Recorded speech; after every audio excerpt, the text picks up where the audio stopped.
this morning. What is that one word that you associate with Christmas? Maybe if you can just share with a friend or the person sitting next to you this morning, what is that one word that you associate with Christmas? You can go. So for some, it was probably a very quick summary like Philip and Wynand in front. Much experience when it comes to Christmas. For some, it's probably words like family. For some, it's probably words like food, Gideon, yes? Okay, for some, it's gifts. Many of us have different associations that we make when it comes to Christmas. But for some of us, when it comes to Christmas, the word that we associate with Christmas is hurt. Or sometimes it's a word like loss, or sickness, or maybe even just rejection.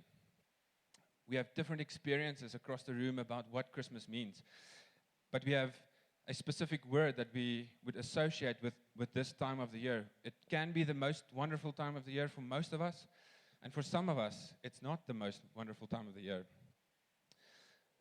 So this series that we are embarking on and that we're closing off today is to once again just realize the gift, the ultimate gift that we have received in Jesus becoming man and dying for us on the cross, and that through him we have received life and salvation, and that only through him this whole season should be about him. And whatever word we associate with Christmas, that it first starts with Christ. There's a pun in there if you can get it. Yes? Okay. I'll keep my jokes to myself this morning. So this morning we are going to look at the Advent story of Jesus becoming man and Jesus coming to earth through the book and the writing of John, the Apostle John. And if you think about it, it's probably not that story that you will tell your children, right? Yes? It's so difficult to actually just explain what it means that the Word was God and the Word became flesh and that He dwelt amongst us and this is who Jesus is. It's much easier for us to tell the story that Joseph and Mary went to Bethlehem, and on their way there, they couldn't find a sleeping place, so they went into a store place, shed somewhere. Jesus got born in a manger, and there was 3 wise men that accompanied them, gave them the gifts of gold, frankincense, and myrrh. And this is the story that, that gives us hope and joy. But try explaining to a 6-year-old that the Word became flesh and that the Word is God. You have to believe that. It's difficult. So it's not the favorite story that we would tell about Jesus, but I'm going to try to give it a shot this morning. And it's probably because the way that John explains it is not a story where he connects Jesus to us as humans and we can relate to him as this baby that was born in a manger. But it gives us this deeply theological statement that the Word was God. In the beginning, the Word was God. The Word was with God. And it's something that is quite difficult to fathom. But I truly believe that there's a beautiful gift for us this morning when we understand what it means that the Word became flesh and that He dwells amongst us. And that gift probably challenges us to our inner core because it challenges the way that we think about Christmas. It challenges the way that we think about Jesus. And it definitely challenges just the way that we live.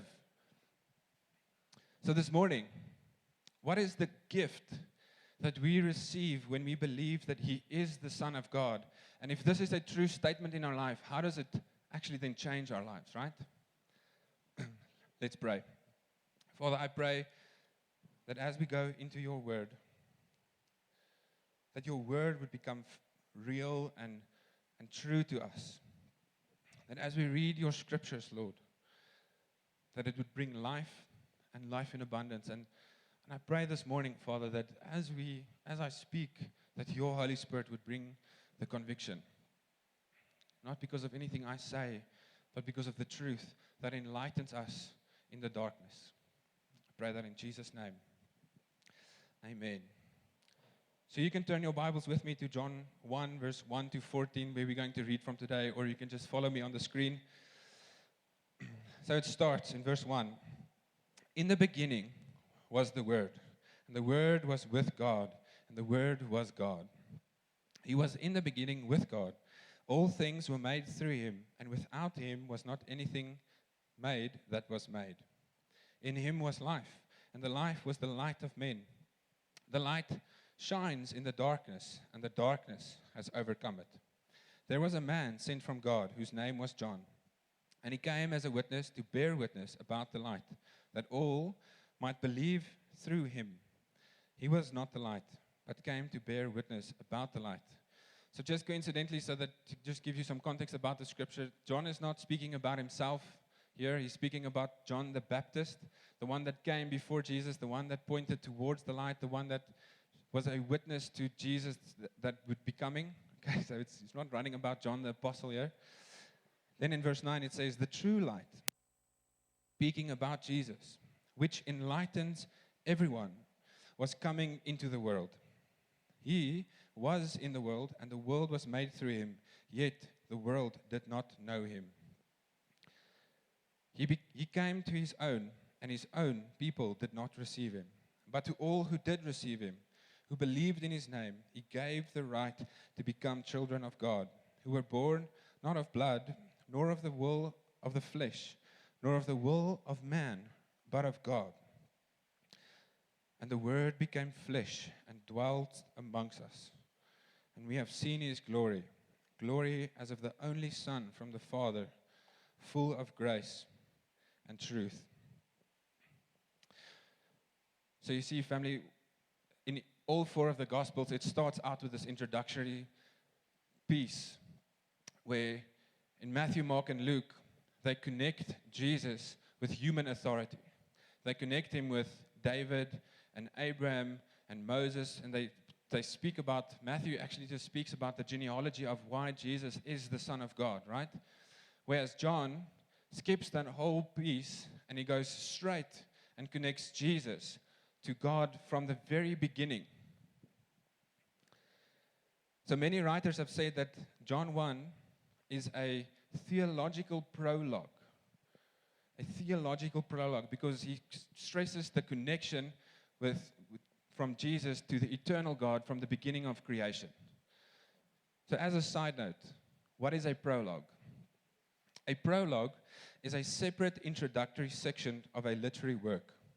It is a piece of writing found at the beginning of a literary work because before the first chapter and separate from the main story. Why is this necessary for us to know? Because it gives us context to the narrative that John is trying to explain and why some of the words in John 1 is written in past tense, but it also gives us vital information as the readers and prepares us for what is to come.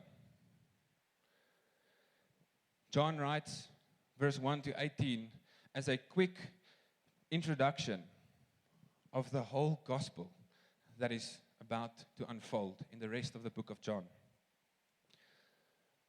Another piece of context for us to understand and what is vital for us to take into this piece of scripture is that John wrote the gospel 20 to 30 years before or after all the other gospels, right? Which means he had knowledge of what the others wrote. And he did it for a very specific reason. And that reason was to connect Jesus not to human and his human side of being on earth, but to connect him directly to the deity and godliness of who Jesus is, the Son of the eternal God, not just someone who was born and lived a good life and is a moral exemplar for us to follow. John wrote specifically so that everyone should know Jesus is the Son of the eternal God, and there will be no one like him after him. So John identifies Jesus as the coexistent with the Father God. And he says that Jesus was also the agent of creation and salvation. Let me explain that sentence a bit further. So I believe that John knew exactly what he was doing when he wrote the words, "in the beginning." I promise you, I practiced this 30 times not to say, "in the beginning." John knew exactly what he was writing when he said, "in the beginning," because he he connects Jesus in his writing of John in the gospel many years later. He connects it to the creation story where God spoke a word and the beginning of creation started and light entered into darkness. The two themes that John writes about in John 1 is life and light. And those were the two things that was created first. Life on earth and light in the darkness. So remember this scripture? Pretty sure all of us know this. Genesis 1 verse 1 to 3. In the beginning, God created the heavens and the earth. The earth was without form and void, and darkness was over the face of the deep. And the Spirit of God was hovering over the face of the waters. And God said, "Let there be light." And there was light. And God said, "Let there be light." And it was light.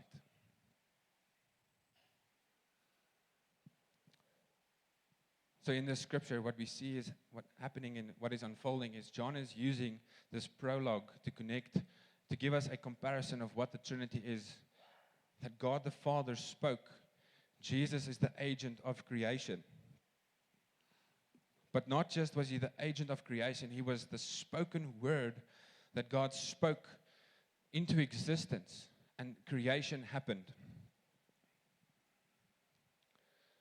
So Jesus acted as the creation, or as an agent for creation. And he became a human.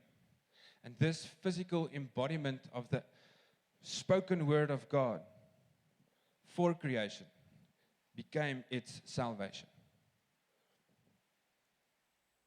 And this is the gift that God gives us through the life, the birth, the life, and the resurrection of Jesus. And this is the reason why in this time we can celebrate new life. We can celebrate the life of Jesus. Because he is the Word and he is our light. And that is the gift that we receive. So what does it mean when we say that we have received the gift of the Word and the light, as it says in John 1? What does it mean for us? So I'm going to read again in John 1, verse 1 to 5. It says, "In the beginning was the Word, and the Word was with God, and the Word was God. He was in the beginning with God. All things were made through him, and without him was not anything made that was made. In him was life, and the life was the light of men. The light shines in the darkness, and the darkness has not overcome it." So what we see in the scripture is that not only was the Word God, but the Word was an expression of God to us. So I don't know about you, and if you've done many poems or if you've written many works, like written work, whatever you write down or whatever you would paint, that would be an expression of who you are, right? You would put down into spoken word or into a writing piece that which you are. And in the same way, when God spoke into creation, he gave us an expression of who he is. And when Jesus stepped into this world and he became the spoken word of God to his creation. So Jesus' life and his ministry to us was an expression of what God wanted us to know about God, not just about life.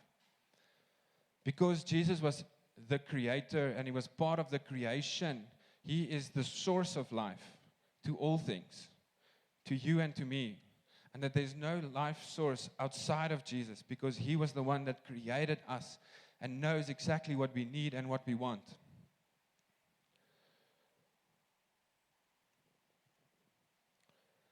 And that's why I want to say this morning that nothing outside of what Jesus, who Jesus is, him being the Word that gives life, nothing outside of him will ever try to fulfill our lives. We can try to place things in our lives that would try to fulfill it, but it will never happen. I'm thinking about, in this time of year, It's so easy to take our eyes off Him, our Creator, to the created things that we want to fill our lives with. Those gifts that we think, will speak a sense of worth or value into our life that we receive. And now our lives all of a sudden is complete, or our year has been completed. And I'm thinking, maybe it's not just this time of year where it's the gifts that try to fulfill us.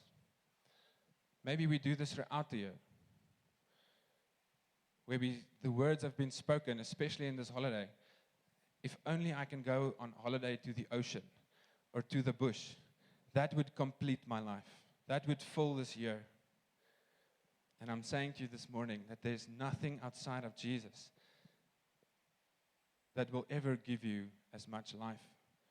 There's no holiday or amount of rest that you will find that will fulfill your life outside of Jesus.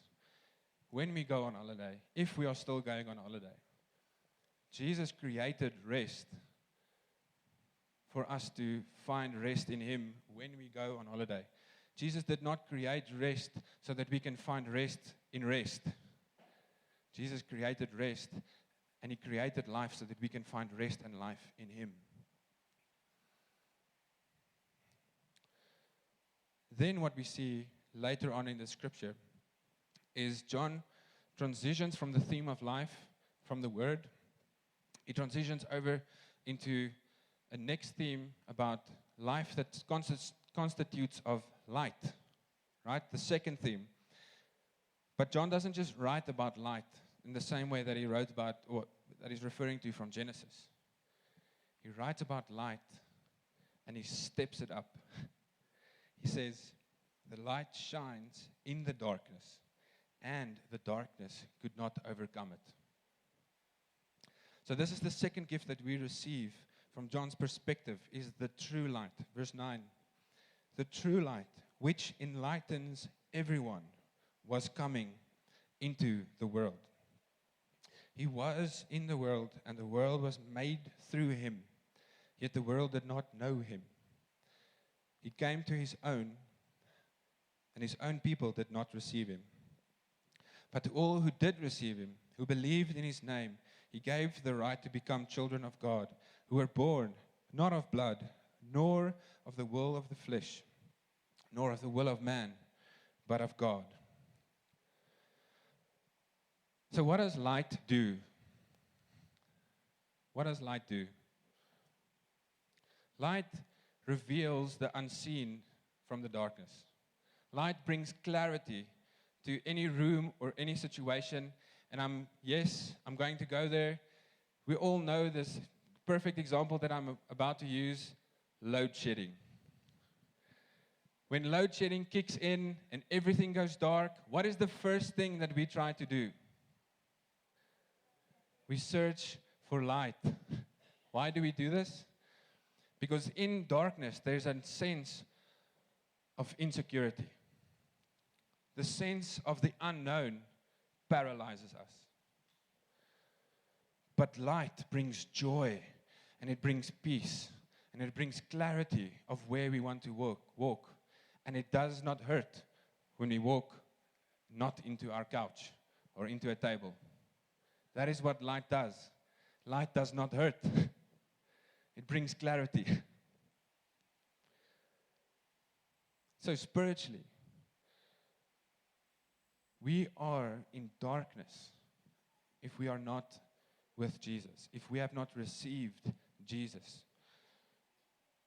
And we will search for things that brings light into our life, but will never be the true light, as John writes.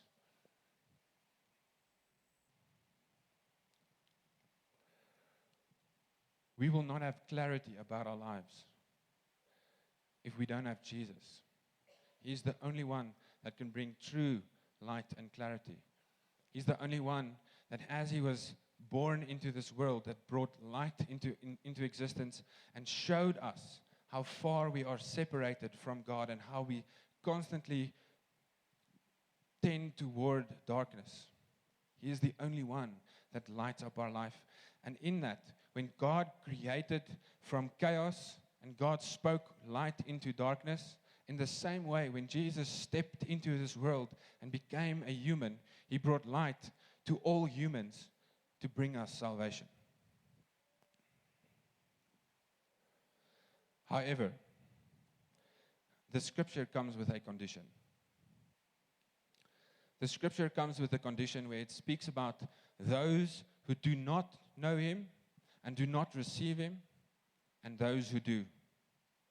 Those who live in darkness, who do not receive him, versus those who do. He says, to those who live in darkness, they live in their own truth. They live in their own world. They live in this world, and they did not receive him because they could not look beyond themselves. But he says, to those who did receive him, he gives the gift of salvation, the gift of being enlightened to darkness. Through believing in him, we receive the right to become children of God. This true light in our lives will clarify our sinfulness, and it will clarify our need for a Savior. And when we respond to this good news, when we respond repentant, humbled, in a positive way, we can experience salvation. So John uses this imagery of the true light that gives the expression of the gospel in a few sentences and then unravels it into the next few chapters going into John. And in the same way that he presents the gospel, he says, he presents us our sinfulness and that we live in darkness, and it was only the true light that can reveal the sin and darkness in us. But he says we have a choice. We have a choice to know and receive the word and the light. The same way that on Christmas morning, however you do it in your family, what we did is wake up and we run to the Christmas tree, and there we would sit and wait, teeth chattering because we are so anxious to what the gifts are inside. In the same way, that gift under the tree from the giver means nothing to the giver if the receiver won't receive it.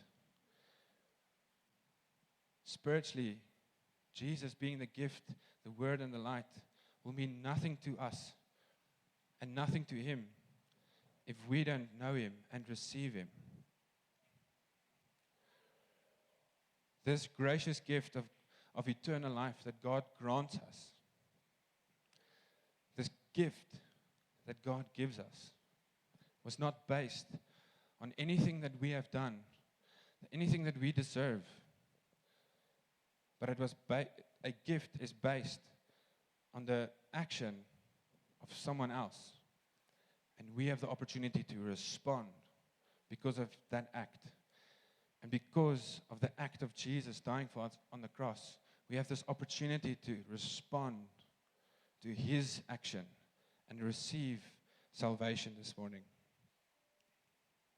What an amazing gift. If we think about the season and if we think about gifts, what an amazing gift to be enlightened to the full grace and truth that Jesus is the Son of God and that he loves us and that there's nothing that can separate us from his love. But we have a choice.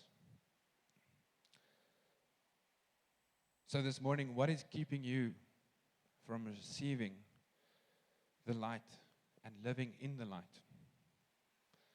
Are you struggling to receive his light because of some words that were maybe spoken over you in this year, like, you will never make it? Words that were spoken over you that you are an underachiever. Words that makes you feel unworthy of receiving any good gift. I believe this morning that it's not the gift's problem, but it's a receiving problem. We sometimes, because of the word that has been spoken over us, tend to not receive good gifts from a good father.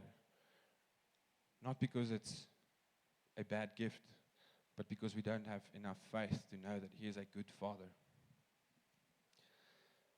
Maybe some words reflect this year, like failure. Like I didn't get to all the things that I wanted to do. Like being too overwhelmed and being anxious, or maybe stepping into fear.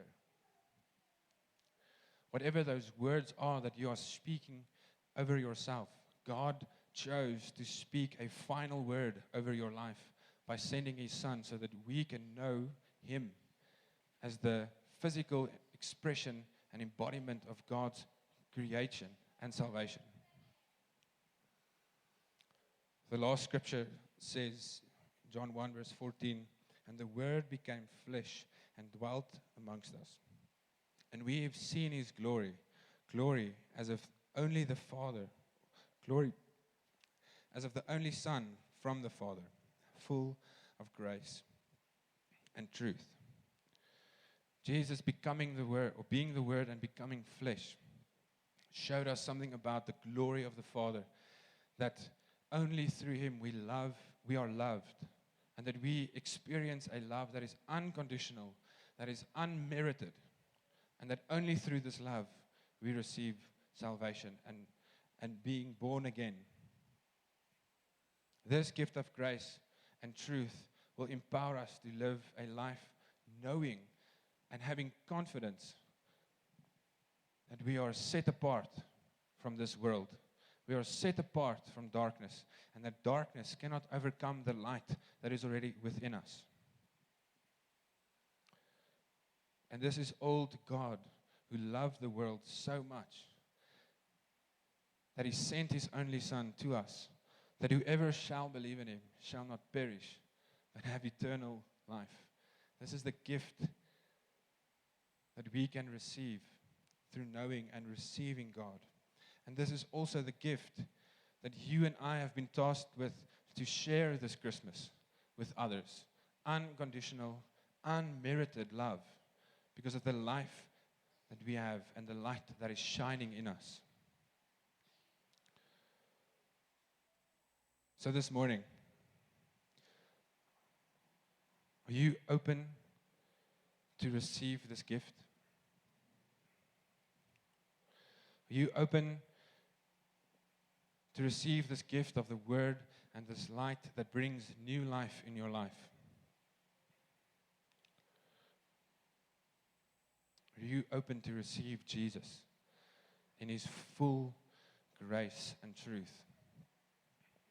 Let's pray.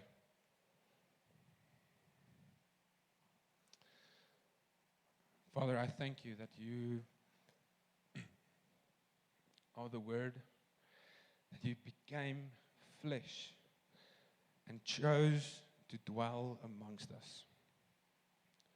That You did not leave us on our own and to our own devices and in our own darkness and our sins, but You chose to become the light for us. And there's two groups of people that I just feel like I want to pray with this morning. It's if you feel this morning that you struggle to receive Him because of what happened during this year. Maybe you feel like you've let God down, that you have failed Him. I believe Jesus is speaking a final word over you this morning, that you are chosen. You are chosen by Him, and that you are chosen for Him. And that you should stop measuring your worth based on what you do and not because of the word that has been spoken over your life.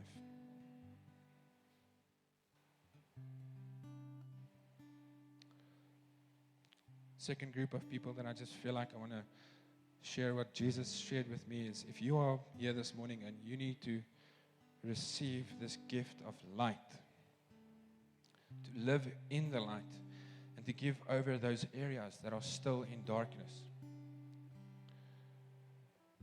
then receive His light this morning in the same way that we would receive any other gift. Receive Him and the revelation of Him over those areas you maybe thought He doesn't know or even care about. Father, I pray for the first group of people who are just struggling to receive these words that they are chosen. I pray, Lord, that we would lay aside the ways that we measure ourselves, and that we would measure ourselves based on your spoken word, that you love us, that you care for us, that you provide for us, and that there's nothing in this life that will give in that amount of love and life the way that you do, Jesus. Second group of people, if you just struggle to receive this light, Lord, I pray this morning for open hearts and for the revelation of Jesus in our hearts right now. Holy Spirit, would you just come and speak words of worth and value and royalty over us.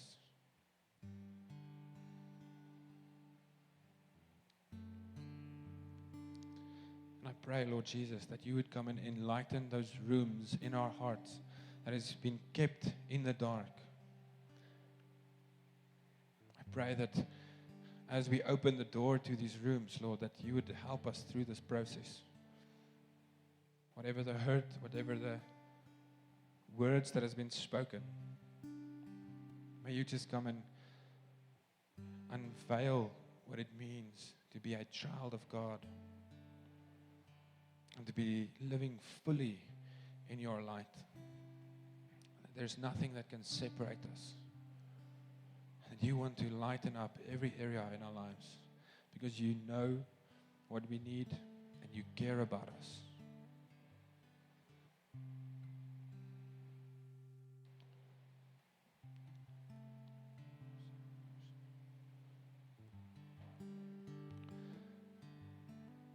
Lord, I thank you that you are the ultimate gift of light and of love and of life. And as we receive you this morning,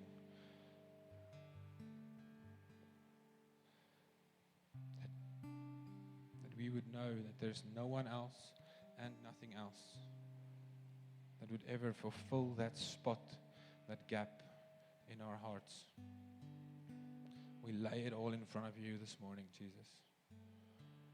And we pray, Lord, may you come and fill us up. In the name of Jesus. Amen.